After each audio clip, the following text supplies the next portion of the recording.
여러분과 함께 오늘 사도행전 2장 말씀을 가지고 함께 나눌 설교의 제목은요, 더하시는 하나님입니다.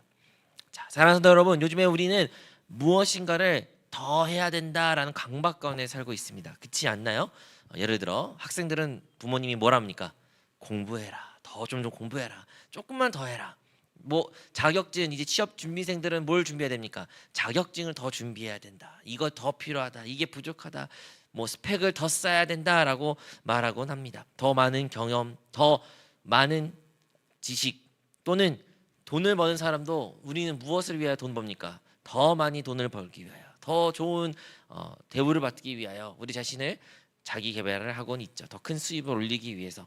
재밌는 거죠. 여러 번 말했죠. 대기업도 그들이 아무리 좋은 실적을 쌓아도 그들의 다음 목표는 더 많은 좋은 실적, 더 많이 버는 것이 이 세상에 살고 있는 우리의 세상의 모습이고, 또한 우리도 그렇게 살고 있을 수 있습니다. 여러분은 자신 삶을 뒤돌아볼 때 여러분 무엇이 부족합니까? 그래서 부족해서 무엇을 더 하려고 노력하십니까? 목사님, 저는 그렇게 돈에 집착한 사람이 아닙니다. 그런가요? 그럼 혹시 여러분 행복이 없어서 더 많은 행복을 얻으려고, 안식이 부족해서 더 많은 평안을 얻으려고, 더 좋은 친구를 얻으려고, 혹시 더 돈이 아니라 물질적이 아닐지라도 혹시 관계 속에서 어떠한 감정적인 쪽에서 여러분의 평안을 더 구하려는 그런 모습은 있는 것은 아닐까요? 여러분, 이렇게 우리가 많은 것을 더 원하고 있는데 왜 이러한 문제가 있을까요? 그것은 우리 안에 아무리 많은 것을 채워도 우리 마음은, 우리 내적은 절대로 가득 채웠을 수 없는 곳이기 때문입니다. 우리는 영혼을 가진 존재로서, 영을 가진 존재로서 이 영이 하나님으로 채워지지 않는 한은 결코 다른 어떠한 것으로도 채워질 수가 없습니다. 사람의 욕심은, 사람의 그 갈망은, 그 목마름은 끝이 모르기 때문입니다. 우리가 이 사실을 알고 있으면 우리는 압니다. 그래서 하나님은 이러한 우리를, 너무나도 인간을 잘 아시기에 하나님은 무엇부터 하시냐? 그 사람을 회복시키기 위해서 물질과 건강과 그가 필요한 것을 채우기보다는 먼저 그의 영혼을 채우십니다. 그의 영혼을 소생시키십니다. 그의 영을 부으십니다. 하나님이 왜 그렇게 하냐? 이왕이면 물질적인 거, 이왕이면 눈에 보이는 거, 이왕 내가 원하는 거 채워주시면 참 좋겠는데 하나님은 절대 그렇게 일하지 않으셔요. 왜냐하면 그것은 우리의 마음을, 우리의 깊은 곳을 결코 채울 수 없기 때문입니다. 우리 하나님은 우리의 영혼을, 우리의 영을 가장 먼저 만드신 분입니다. 어떻게 알 수 있냐고요? 우리가 잘 알고 있는 것처럼 하나님이 이 천지 만물을 창조하기 전에 이 땅은 공허로, 어둠으로 가득했습니다. 흑암으로 가득했던 세상입니다. 아무것도 없고 공허하였고 혼돈하였습니다. 이 혼돈한 세상 가운데 하나님 말씀하십니다. 빛이 있으라. 하나님은 이 비어있던 곳에 무엇인가를 더하신 역사를 하셨어요. 이 지구에서도 하나님은 끝없이 더하시고 다 더하시고 맨 마지막에 또 무엇을 더하셨어요? 사람으로 더하셨어요. 나중에 그 사람으로 명령합니다. 생육하고 번성하여 땅에 충만하기까지 하라라고 하나님께서는 이 땅을 더하시는 분이라는 것입니다. 우리가 십자가를, 여기 우리도 있는데 십자가를 바라볼 때마다 여러분 십자가를 무슨 생각을 하십니까? 십자가는요, 멀리서 보면요 플러스처럼 보입니다. 플러스, 더하는 것이죠. 십자가도 더하는 역사가 나타나는 것입니다. 우리가 하나님과 원수였고 하나님과 멀어졌고 하나님과 결코 함께할 수 없는 존재였지만 그 십자가를 통해서 우리는 하나님께 나아갈 수 있게 된 것입니다. 그 십자가를 우리의 모든 필요를, 우리의 모든 결여를 덮어주고 우리를 용서해주고 하나님의 자녀됨을 이루게 된 것입니다. 그러므로 예수님께서 홀로 이 땅에 오셨어요. 그는 한 사람으로서 이 땅에 오셨지만 그 십자가를 통해서, 그 플러스 십자가를 통해서 그는 많은 형제들을 얻게 되셨고 많은 하나님의 자녀를 삼을 수 있는 길을, 그 축복의 길을, 영생의 길을 열어주셨습니다. 그러므로 우리 하나님은 더하시는 하나님입니다. 십자가는 플러스 십자가로서 우리에게 무엇인가를 항상 충만케 한다는 것을 기억해야 됩니다. 그리고 지금 이 순간도 하나님은 동일하게 일하고 계십니다. 우리의 눈물 위에 하나님께서는요 소망을 더하시고요, 우리의 상처 위에 하나님께서 치유를 더하시고요, 우리의 결핍 위에 주님의 충만함과 풍성함을, 또한 그분의 은혜가 우리의 심령 가운데 넘쳐나게 되는 것입니다. 여러분도 그런 하나님을 체험하고 계십니까? 아니면 체험하기를 원하신다면 오늘 말씀 한번 깊이 묵상함으로 말미암아 어떻게 우리가 이런 하나님을 만날 수 있는지 한번 깊이 나누기를 원합니다. 여러분 오늘의 본문의 말씀을 보면 영혼이라는 단원이 영혼을 하나님께서 많은 사람을 얻으셨다라고 말해요. 하나님은 더하시는데 아까 말한 것처럼 그 영혼을 먼저 소생시키시고 그 영혼을 먼저 회복시킨다라고 말합니다. 우리 인생도 마찬가지예요. 우리의 삶 가운데 참된 만족은 어디서 비롯될까요? 저도 그리고 많은 사람도 물질, 돈, 명예 아니면 다른 사람 인정이라고 생각하지만 실질적으로 나의 참된 만족은 다른 사람으로부터 그 영혼으로부터 얻어진 것을 많이 실감하게 됩니다. 예를 들어 어떠한 아름다운 신혼 부부가 있을지라도요, 그 부부가 많은 돈을 벌고 많은 것을 향할지라도요, 그 부부가 공허를 언젠가는 경험하게 됩니다. 하지만 그 부부 가운데 새 생명이 선물로서 오거나 태어나게 된다면 그 부부에게는 이전에 알 수 없던 너무 큰 행복이라는 것이 찾아오게 되는 것입니다. 그리고 그 가정이 충만한 것을 그들이 간증하고 고백하게 되는 것이죠. 저도 마찬가지로 아무리 집에 많이 문제와 어려움이 있을지라도 그 사람들과 내가 사랑하는 사람과 또한 내 자녀들과 함께 했을 때 그 영혼들이 함께 하나로 됐을 때 그것 가운데 큰 만족과 기쁨이 있는 것처럼 우리의 삶 가운데도 우리는 어디서 만족감을 얻느냐, 물질에서 생각보다 우리가 만족을 얻을 수가 없습니다. 우리는 영혼에서부터, 우리가 영적인 존재이기 때문에 우리의 그 영혼을 얻고 그 영혼을 흔히 말하는 출산을 하거나 아니 그 영혼을 새롭게 얻을 때 그 영혼을 양육하고 그 영혼을 품을 때 함께 사랑할 때 우리에게 참된 만족이 나타난다는 것입니다. 출산, 육신적으로 진짜 결혼한 사람들은 출산을 통해서 그런 걸 경험하지만 꼭 출산은 아니어도 돼요. 우리가 영적으로 어떠한 영혼을 전도하여 그들을 품을 때, 또한 그 영혼과 함께 영적으로 성장할 때, 함께 믿음 생활을 이어갈 때 진짜 그 믿음의 공동체를 통해서 그 한 영혼이 한 명 한 명 더 늘어날 때 우리에게 진짜 그 큰 기쁨과 만족이 나타난다는 것입니다. 그것이 바로 교회의 부흥이라고 말할 수가 있는 거예요. 그래서 하나님은 항상 하나님의 백성에게 부흥을 강조하셨습니다. 부흥이라는 단어를 항상 그들에게 주었습니다. 왜 그럴까요? 그냥 한 사람만 잘 먹고 잘 살고 또 한 사람은 잘 먹고 잘 살고 너만 잘 먹고 잘 살고 이렇게 하신 것이 아니라 하나님은 민족 단위로 바라봤을 때 그 민족이 부흥되기를 원하셨어요. 민족이 회복되기를 원하셨던 것입니다. 왜냐하면 그럴 때 비로소 그 민족이 그 하나님의 백성이 참된 행복을 누릴 수 있기 때문인 것이죠. 그거는 교회 생활도 마찬가지입니다. 교회 시대에도 동일하게 하나님께서 이 교회에 향해 무엇을 원하시냐? 부흥을 원하셔요. 근데 이 부흥이라는 것이 그냥 우리끼리 잘 되고 복받자라는 것이 아니라 아직 예수를 믿지 아니한, 아직 하나님으로부터 떨어진 자들, 하나님을 믿었지만 다시 세상에 방황한 자들을 회복시키고 불러일으킬 때, 그 부흥이 임할 때, 하나님의 나라가 회복될 때 우리가 가장 행복할 거라는 거예요. 우리에게 하나님의 놀라운 축복을 하나님께서 약속해 주셨다라는 것을 우리는 기억해야 됩니다. 역사적으로 봤을 때 교회에 많은 부흥들이 있었습니다. 여러분들은 알고 있는지 모르겠어요. 우리 대한민국 같은 경우에는 평양 대부흥도 있었고요, 원산 대부흥도 있었습니다. 미국에서는 아주사 거리에 오순절 부흥도 있었고요.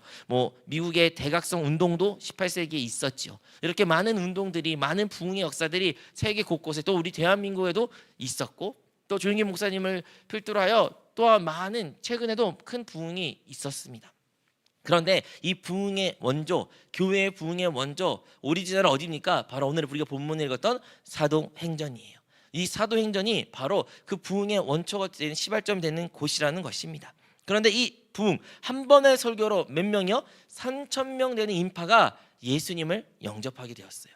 남자만 3,000명입니다. 그 당시 사람의 수는 남성들만 구성된 것이기 때문에 남성을 제외하여 다른 사람까지 보면 아마 더 많은 사람들이 구원을 받은 것 같아요. 침례를 받고 구원을 받았던 역사가 2000년 전에 예루살렘에 있었던 것입니다. 그러면 하나하나 차근차근 하나 보겠습니다. 어떻게 그곳 가운데 부흥이 임할 수 있었을까요? 첫 번째, 하나님께서는요 무엇을 허락하시냐? 바로 은혜를 더하신 하나님이라는 것을 우리는 기억해야 됩니다. 하나님은 우리가 부흥되기에 앞서, 우리가 어떠한 부흥을 누리기에 앞서 먼저 우리가 은혜를 하나에 더 받기를 원하신 것이에요. 여러분, 은혜는 무엇입니까? 은혜는요 선물이라는 거예요. 우리가 한국말은 은혜 너무 어렵게 생각하지만 영어로는 기프트처럼 말할 수가 있어요. 선물이에요, 선물. 은혜는 값없이 주어진 것입니다. 그러므로 하나님은 우리에게 값없이 주었어요. 무엇을? 은혜를. 근데 그 은혜의 내용물은 무엇입니까? 우리가 잘 알고 있는 것처럼 바로 예수 그리스도이십니다. 예수님을 우리를 값없이 주어주셨어요. 우리가 어떠한 노력을 해서, 우리가 무엇인가를 잘해서 마땅히 받아야 될 분이 아니라 주님께서는, 하나님께서는 그의 아들을 그냥 우리를 거저 주신 거예요. 그리고 그 아들을 그냥 주신 것이 아니라 그 아들을 십자가에서 죽이기까지 모든 물과 피를 쏟게 하심으로 말미암아 우리가 그리스도를 누리게 할 수 있는 길을 열어주셨던 것입니다. 그러므로 이 은혜를 더하신 하나님은 우리가 무엇을 하기를 원하시냐? 바로 우리가 회개하기를 원합니다. 여러분, 은혜를 알기를 위해서는요, 우리에겐 반드시 참된 회개가 필요합니다. 회개라는 게 무엇인가요? 회개는 어떠한 사람이 한 방향을 가다가 잘못된 길이란 것을 깨닫고 거기에서 돌이켜서 반대로 나아간 것을 회개라고 말하는 거예요. 잘못 갔구나 인식하고 그래도 계속 가는 것이 회개가 아닙니다. 회개는 반드시 인식도 있어야 되지만 거기에서 멈추고 돌이켜서 그와 정반대의 삶을 살아가는 것이 회개라는 것이에요. 우리에게 하나님께서 은혜를 더하셨지만 이 은혜를 누리기 위해서는 부흥의 시발점을 체험하기 위해서는 무엇이 필요하느냐? 하나님과의 관계의 회복, 그 은혜를 누려야 되는데 그것은 회개로부터 비롯된다는 것입니다.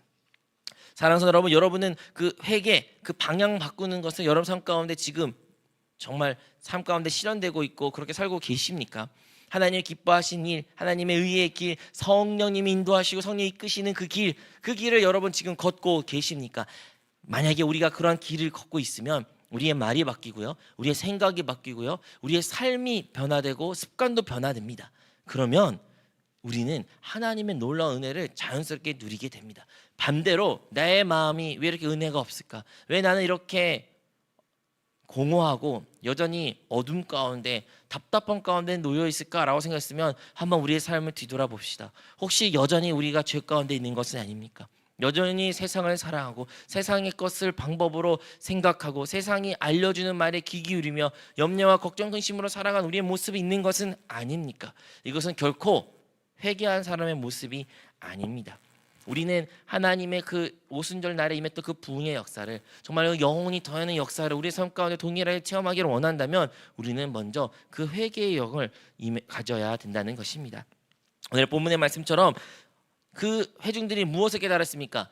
우리가 죽인 그 사람이 예수가 하나님의 아들이었구나. 그리고 그거에 대한 찔림이 있었고, 그래서 우리가 무엇을 해야 됩니까? 라고 베드로에게 말하여 베드로가 침례를 받아야 될 때 다 침례를 받았다라고 말한 거예요. 우리도 마찬가지예요. 여러분, 혹시 오늘 예배 시간에 아니면 여러분 삶 가운데 찔리는 무엇에 문제가 있습니까? 여러분 마음을 힘들게 하고 여러분이 그걸 불편하게 만든 그 문제, 근데 그 문제를 여러분들이 그냥 무시하고 덮어버리면 결코 하나님의 은혜를 우리가 누릴 수가 없습니다. 결코 하나님의 놀라운 축복을 우리가 마음껏 받지 못합니다. 그러므로 우리의 삶 가운데 혹시 찔리는 그 문제, 그 죄악의 문제, 우리의 범죄함이 있다면 우리는 다시 한번 그것을 어떻게 해결할지 주님께 또 물어봐야 되고, 또한 주님의 인도하심에 따라 순종하여 그것부터 돌이켜야 됩니다. 그러한 자들이 진정한 하나님의 은혜를 깨닫게 되는 것이죠. 여러분, 아까 말한 것처럼 은혜는 무엇입니까? 은혜는 선물이라는 것이에요. 선물. 여러분, 우리가 죄를 인정하지 않고 죄를 돌이키지 않는 것은요, 그 은혜가 필요하지 않다는 말도 포함되고 있습니다. 이 정도까지는 굳이 괜찮아요, 주님. 은혜는 나 다음에 받을게요 라고 말한 것 같은 거예요. 진짜 하나님의 그 선물이 얼마나 귀하고 얼마나 좋은 것이라는 것을 우리가 안다면 우리는 우리의 삶 가운데 그 죄에서부터 돌이킨 역사가, 회개의 역사가 회복될 줄로 믿습니다.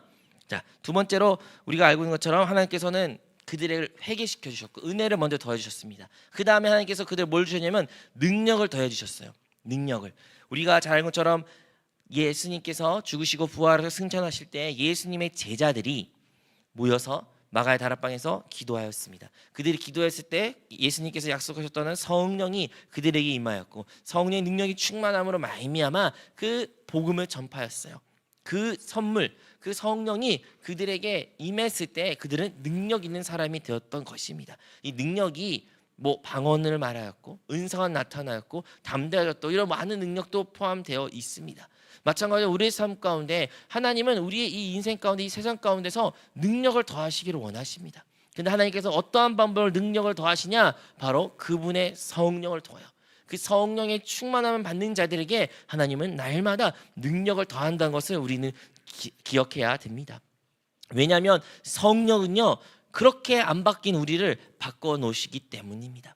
여러분, 우리가 고집이 세잖아요. 우리가 잘 안 바뀌잖아요. 우리의 가지는 그 안 좋은 습관들, 우리의 기질들이 있잖아요. 그런데요, 성령 충만하면, 성령이 진짜 우리에게 임하시면, 그리고 성령이 우리의 삶을 인도하시면요, 우리의 생각이, 우리의 가치관이 바뀌게 됩니다. 진짜 성령 충만하고 성령의 임재를 체험한 사람들은요, 그들의 뱃속에서부터 나온 기쁨이, 감사가 솟구치게 올라온다는 것입니다.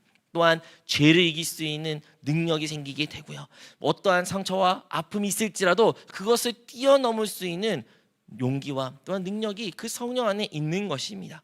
또한 복음을 전할 수 있는 용기, 예수 그리스도를 말할 수 있는 용기가 어디에 있다? 그 성령 안에, 그 성령 충만함 받는 자들에게 그 능력이 나타난다는 것입니다. 여러분, 우리 신앙생활 가운데 그 영혼을 얻는 것, 그 영혼을 얻어서 그 하나님의 놀라운 축복을 누리는 것, 우리는 그러므로 그것을 누리기 위해서는 반드시 성령의 충만함을, 성령의 그 능력을 더하는 체험을 우리는 가져야 됩니다. 여러분, 근데 하나님은요, 이미 그 능력을 우리에게 더해 주셨어요. 이미 그 성령, 그 능력은요, 믿는 자들에게, 우리에게 거대한 가운데 함께 계십니다. 다만 여러분의 그 성령은 얼마나 지금 사용하고 계십니까? 아니면 여러분의 성령의 충만함은 지금 어떠한 상태입니까? 우리가 성령 충만하지 않게 된다면, 그 성령이 아무리 우리 안에 계실지라도 우리의 자아가, 우리의 생각이, 우리의 천연적인 기질이 그것을 뒤덮고 성령이 일하신 것이 아니라 나의 옛 습관과 옛 방식과 옛 기질대로 살아가게 된다는 것이에요. 그러한 삶을 살아갈 때는 결코 어떠한 영혼의 열매를 맺을 수 없는 것이 너무나도 당연합니다. 여러분, 베드로가 3,000명이란 많은 인파들을 그대로 회개시켰을까요? 외적으로 보일 때는 베드로가 그런 것처럼 보이지만 그 일을 행하신 분은 바로 성령님이라는 것입니다. 이것을 동일하게 우리에게 한번 적용해 봅시다. 우리가 새 성전에 들어갈 때 한두 명의 영혼을 얻읍시다 라는 목표를 가지고 기도하고 있고, 여러분도 아마도 기도하고 있을 거예요. 여러분, 우리는 그럼 한두 명의 영혼을 얻기 위하여 누가 해야 된다고 생각하십니까? 우리는 많은 교회에 내가 열심히 한두 명 영혼을 찾아야겠다, 내가 그 영혼을 찾아가지고 함께 들어가겠다라고 생각합니다. 네, 어쩌면 외적으로 보일 때는 그게 맞습니다. 하지만요, 그 일을 행하신 분은요, 성령님이에요. 여러분, 우리가 성령 없이는 결코 그 일을 행할 수가 없는 것입니다. 때로는 성령 없이 내 생각과 내 방법과 내가 하고 싶은 대로 해야기에 열매가 없을 때가 참 많았던 것을 기억해야 됩니다. 그러므로 다시 한번 우리가 그 영혼의 열매를 얻음으로 말미암아, 영혼을 우리가 더함으로 말미암아 우리의 기쁨이 다시 회복되기 위해서는 우리는 성령 충만을 더 간절히 사모해야 되고 구해야 되며, 오늘도 함께 기도해야 될 줄로 믿습니다.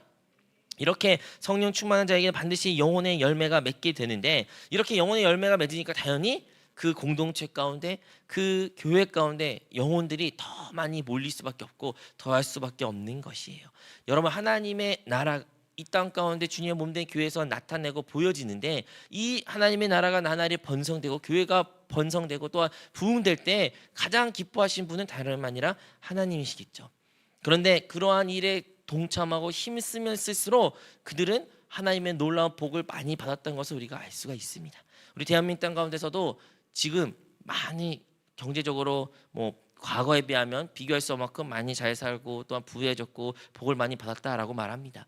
우리가 남한과 북한만 비교해도 우리가 훨씬 더 경제적으로 또한 군사적으로 모든 것이 더 우위에 점하고 있었죠. 많은 사람들 이런 이유를 말하지만 우리 믿는 그리스도인들은 압니다. 확실한 것은 이 대한민국을 하나님께서 축복해 주셨고, 그 하나님 믿는 자들, 하나님 믿는 백성들, 그 교회를 통해서 하나님께서 이 나라를 보호하고 지켜주시고 복을, 은혜를 베풀었기 때문에 우리가 지금 이러한 부유한 국가에서 살고 있다라고 우리가 지금 말하고 있습니다. 물론 지금도 불만 불편, 또한 내가 부유하지 않는 나라, 왜 내가 이 나라에 태어나, 원망과 불평을 우리가 가질 수도 있어요. 하지만 그것은 우리가 정말 짧은 시각으로 바라보는 인생이기에 그렇게 원망과 불평을 갖는 것이지만, 확실한 것은 하나님은 자기의 백성을 결코 그냥 버리지 않는다는 것입니다. 하나님은 항상 자기의 백성을 귀 기울이시며 관심을 기울이시며 또한 그 백성에게 복을 주신 하나님이라는 것이에요. 그렇다면 하나님의 그 나라가 나날이 번성될 때 그들의 가정 가운데, 그들의 공동체 가운데, 또한 그들의 삶 가운데 하나님의 복이 더하는 것은 너무나도 자연스러운 일이었던 것입니다. 우리가 잘 알고 있는 것처럼 주님께서 말씀하십니다. 너희는 먼저 그 나라와 그 일을 구하라. 그러면 그 모든 것 위에 더하리라 라는 주님의 약속의 말씀. 거기서 먼저 그 나라 그 의가 과연 무엇일까요? 그 나라와 그 일을 구하는 것은 어쩌면 이 복음의 시대, 교회 시대에서는 바로 하나님의 영혼을, 하나님이 깃도로 찾으신 그 영혼을 얻고 그 영혼을 주님께 드리고 그 영혼과 함께 하나님 앞에 쓰는 것, 그것이 진정으로 주님이 원하신 하나님의 나라와 그 의를 구하는 삶이라는 것입니다. 우리가 그러한 삶을, 그러한 목표를 가지고 살아갈 때 우리의 삶 가운데 참된 만족과 기쁨이 있다는 것이에요. 여러분, 우리의 인생이 왜 불행한지 아십니까? 눈에 보이는 어떠한 가시적인 목표를 삼고 살아간 사람은요, 항상 그 끝은 공허와 항상 실패와 눈물밖에 없습니다. 그것이 성공하든 실패하든 상관없이 가시적인 목표를 가진 사람은 결국에는 그 끝은 좋지 못하는 것이 당연합니다. 여러분들이 가졌던 가시적인 목표 한번 생각해 보십시오. 그것이 이루어졌을 때 여러분 그렇다고 해서 행복하셨습니까? 잠시 행복한 것처럼 보이지만 결국엔 공허하여 또 다른 가시적인 목표를 우리는 세울 수밖에 없습니다. 가시적인 목표가 혹시 이루어지지 않았습니까? 그럼 그 끝이 어떻습니까? 항상 공허하고 항상 원망과 시비가 내 자신이 항상 불평하는 모습을 우리가 발견하게 되는 것이죠. 그러므로 이러한 세상이 말하는 가시적 목표로 살아가는 삶이 아닌 하나님 우리에게 말씀하시는 먼저 그 나라와 그 일을 구하는, 이 세상에서 우리가 비록 육신의 눈으로 볼 수는 없을지라도 그 영적인 눈, 그 영적인 하나님의 나라인 그 하나님의 영혼을 향하여 우리의 삶을 먼저 내드린다면 하나님께서는요 우리에게 세상이 줄 수 없는 참된 평안과 기쁨과 감사를 넘치게 허락해 주신다는 것입니다. 여러분, 예수님을 믿었던 초대교회 성도들, 그들은 행복했을까요? 불행했을까요? 그들은 행복했습니다. 가장 행복한 사람이었습니다. 어떻게 그럴 수 있을까요? 우리가 살고 있는 시대에 비교하면 모든 것이 불편하고 모든 것이 열악하고, 그리고 심지어 그들의 믿음 때문에 핍박과 고난과 심지어 목숨까지 잃을 수밖에 없는, 또한 사랑하는 자녀를 먼저, 아니면 부모를 먼저, 친구를 먼저, 예수 믿었던 이유를 잃어버릴 수밖에 없는 그들의 삶에도 불구하고 어떻게 그들은 행복할 수가 있을까요? 왜냐하면 그들의 삶은 진정으로 먼저 그 나라 그 일을 구했던 삶이기 때문입니다. 그 삶은요 외부적인 환경이랑 전혀 상관이 없는 참된 행복, 참된 만족, 참된 기쁨을 주기 때문입니다. 먼저 그 나라와 그 일을 구하는 그 심령, 그 영혼을 향하여 뜨거운 열정을 갖는 그 심령, 그 영혼을 얻을 때 얻는 그 기쁨이 우리의 인생의 가장 가치 있는 일이요, 하나님 기뻐하신 일이요, 우리의 참된 복을 더하시는 일인 줄로 믿습니다. 사랑하는 여러분, 오늘 설교 제목은 더하시는 하나님입니다. 하나님께서는 우리에게 많은 것을 더하고 싶어요. 우리가 말한 것처럼 은혜를 더하셨고요, 또한 능력을 성령을 통해서 더하셨고요, 또한 영혼도 더하십니다. 하나님은 그 일을 하십니다. 우리가 그 일을 원하든 원치 않든 상관없이 하나님은 이 일을 계속 하고 있습니다. 다만 그것을 향하여 나의 마음이 활짝 열려 있는지 안 열려 있는지 그 차이가 있는 거예요. 하나님은 지금도 우리에게 은혜를 계속 부어놓고 있습니다. 그런데 우리의 마음은 혹시 그 은혜를 부은 것에 대하여 활짝 열려 있습니까? 그 은혜를 받을 준비가 되어 있습니까? 하나님은요 지금도 우리 안에서 능력을 계속 더하시며 부어놓으시기를 원하십니다. 그런데 우리의 마음의 상태가 혹시 닫혀 있어 그 능력을 거부하고 나의 혼과 나의 생각과 나의 천연적인 모습으로 꽁꽁 싸며 말미암아 하나님의 능력이 나타나는 것은 아닌 건 아닌가요? 혹은 하나님은 우리에게 영혼을 더하시려고 많은 사람을 이미 예비하셨고 준비하셨고 우리를 기다린 사람들이, 영혼들이 있습니다. 그런데 혹시 우리가 그들을 외면하고 그냥 나 혼자 잘 살고 나를 위하여 나 중심적인 그런 삶 혹시 지금 살고 있나요? 먼저 그 나라 그 일을 구하는 것이 아니라 나의 나라와 나의 의를, 나의 행복을, 나의 돈을 위하여 사는 삶 혹시 살고 있는 것은 아닌가요? 하나님은 지금도 더하고 계십니다. 다만 이제 우리가 그 하나님의 더하신 역사를 마음을 활짝 열고 우리의 영을 활짝 열고 우리의 생각을 활짝 열고 우리가 다시 한번 하나님께 회개하고 돌이킬 때에 그 더하신 하나님을 우리가 다 체험하게 될 줄로 믿습니다. 그 더하신 하나님 우리가 체험할 때 이 주일 찬양 예배도 하나님께서 나날의 놀라운 부흥을 더하게 되실 줄로 믿습니다. 우리 한세 교회가 2026년에도 동일한 이게 없네요. 오늘은 동일한 교회 목표를 가지고 있는데 그게 뭐예요? 풍성한 열매를 가지고 새 성전으로. 기억하십니까? 네, 1년 내내 보셨을 텐데 기억 안 날 수도 있고 났을 텐데 첫 번째 뭡니까? 1번이 뭐예요? 영혼의 열매. 2번은 성령의 열매. 3번은 축복의 열매. 네, 이 순서를 잊어서는 안 된다는 거예요. 하나님이 우리가 축복을 원하기 때문에 축복을 먼저 주시고 그러면 내가 좀 변할 테고 그 다음에 전도할게요 라고 우리는 말할 것 같습니다. 근데 하나님이라는 방법은 반대예요. 우리가 먼저 영혼의 열매를 주님께 드릴 때 그래야 우리도 그들과 함께 양육하면서 성령을 통하여 인격이 변화됨으로 성령 열매를 맺어질 때 우리의 삶 가운데 너무나 자연스럽게 축복의 열매도 맺어진다는 것을 기억하시고 우리가 모두가 다시 한번 그 더하신 하나님의 놀라운 축복을 누리기를 축복합니다.